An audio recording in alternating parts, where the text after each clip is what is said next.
Hi! Today is sports day ng aking anak and excited siya. Excited siya. Maaga siya nag-toothbrush kagabi. Natulog. 7 o'clock siya wake up. Kaso maaga siyang nagising dahil super excited siya. Super excited siya nagising. Tanashimi. Gambatte. あと靴大丈夫なの？早い？それがいい。新しい靴がいい。ぴったり。ぴったりじゃないの？黄色いやつ。黄色いやつできるの？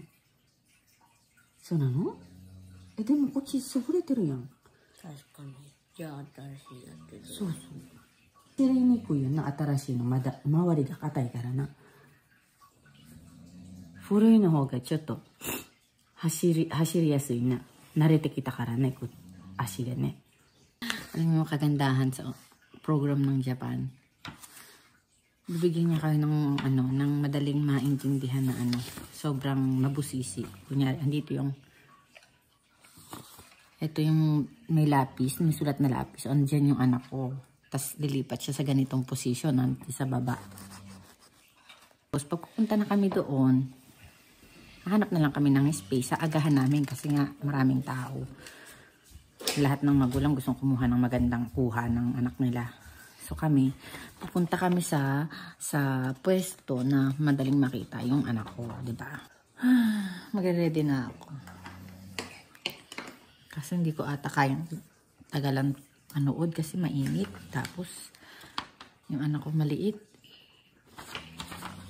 Hindi ko alam kung jitto-stir. Hindi naman mag-jitto-stir.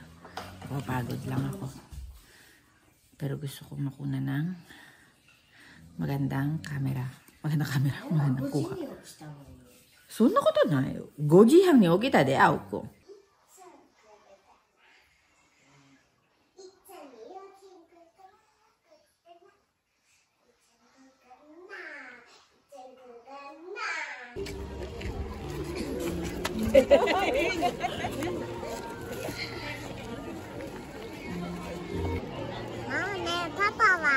椅子取りに。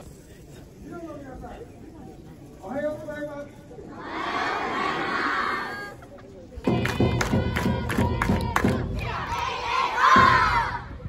O diba, may pag-share. Ang hirap makita ng anak mo. Ko. Ay, ayun, nakita ko na.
Doko ka na?